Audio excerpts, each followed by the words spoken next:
Welcome back to a new homeschool year, and if you're a year-round homeschooler, then you can welcome me back. In today's video, I'm going to share with you our homeschooling plans, which have changed again, what I'm changing as a homeschool mom for my kids, and the big change for my 8th grade student. Hey guys, it's Bonnie from Mrs. Mom's Homeschool, and welcome back to my channel. If you're new here, I make videos to help you on this homeschooling journey. And I am here, my kids being back, just hanging out here because I figure it's time for a chat on a couple of different things. I want to welcome everybody back. If you're starting your homeschool year again, I hope that everything goes well with everybody, and I hope it goes well for us because we have been struggling for a long time and I'm ready to get things back in order. So our homeschool plans have changed. First, I want to talk to you about what I am changing as a homeschool mom to make things more smooth. So the first thing I need to change is I realized that I know that I'm not a consistent person, and that's one of my weaknesses. And so it trickles down to our homeschool routine. And when you have a routine set up for your kids and you are consistent, they will fall into place. And if they're having a hard time, they get used to things and everything starts to work out smoother. But when you're inconsistent, like I have been, everything is just chaotic because they don't know what to expect. They know they can get away with whining and complaining and not doing the things that you want them to do. So this year, I plan on sticking to what I say and being consistent and following a schedule. I started using Homeschool Panda as a scheduler. Like you guys know, I made videos here on homeschool planners, and that just doesn't work for me because I change my mind so many times on what I want to do, or sometimes things just don't work out, or the kids are sick, or we have a field trip, or something like that happens and we have to change things. But with Homeschool Panda, if something like that happens, I can just shift everything over and it doesn't ruin my entire year, and I don't have to throw away my planner.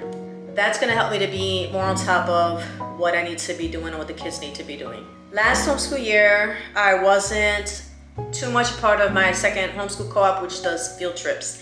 And that's something I really want to get involved in this year for the kids and for myself. I want them to just have such a fun, I want us to have such a fun homeschooling year, because the year that we were really involved, we had a great time. Like all those experiences with the co-ops, I really have a good time. I like to see the other homeschool moms, and I like to see my kids with, making new friends. And so that's something that I really want to try to do this year, is really get involved. I might even do the moms night outs with the moms from the co-op. I'm also going to take it easier. Right now, my 3rd grader, she's transitioning from 3rd to 4th. She's 8 years old. She just doesn't like to do math.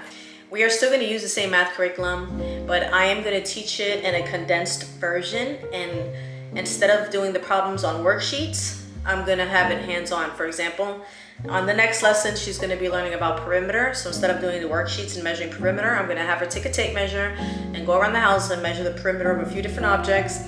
And then that'll give her the hands-on experience that she needs. She doesn't have to do 100 problems. If she's getting it, then we'll move on. The other thing that is changing is for history. I decided to do the Magic Treehouse history. So she's going to be reading 2 or 3 chapters a day.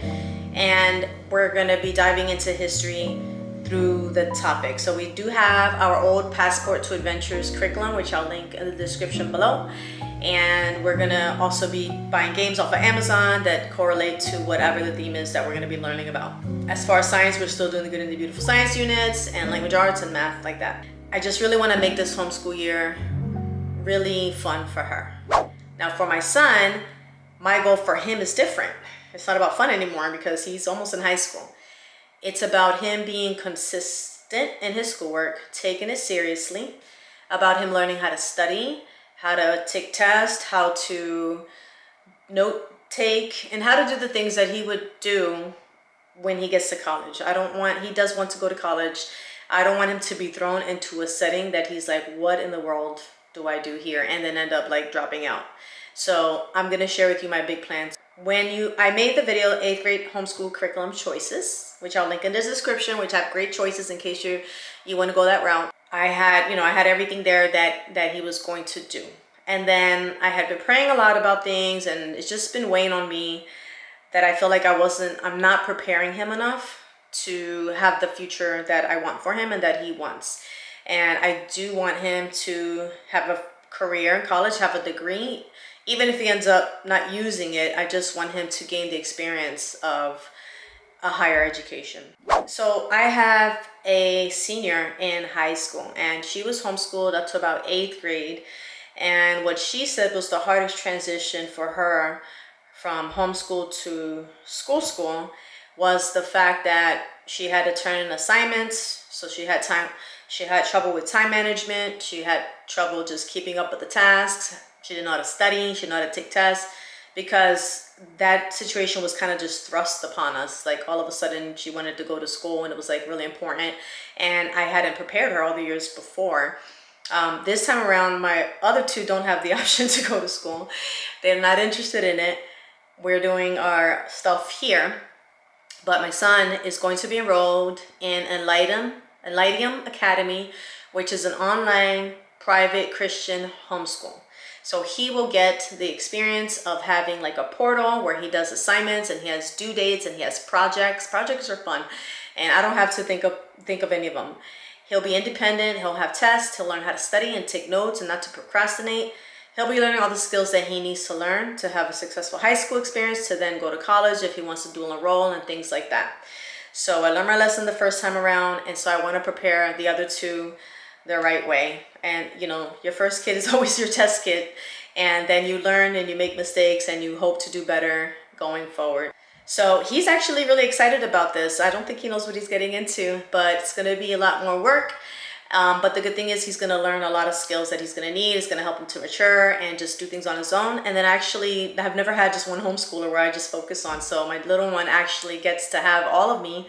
And we actually get to experience a lot of the fun things that we want to do, because she has so many interests. Like, she wants to do so many things, and now I have the time to do that with her. So that was the big change for my 8th grader. He's actually going on online school.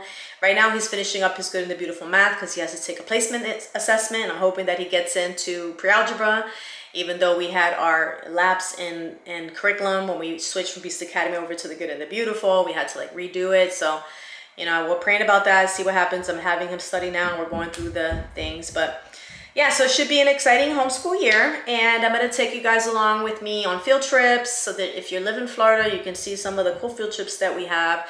I'm also going to share with you homeschool day in the life videos. I'll share with you the program as well, the private school, in case you have older kids or high schoolers. I decided to do it in 8th grade, because if I transferred him into 9th grade, he would need samples of work and transcripts, and it would have been so much more difficult. I just had to make up a report card, and he has to take an entrance exam. That's why I decided to do it in 8th grade. But I'll make videos on that.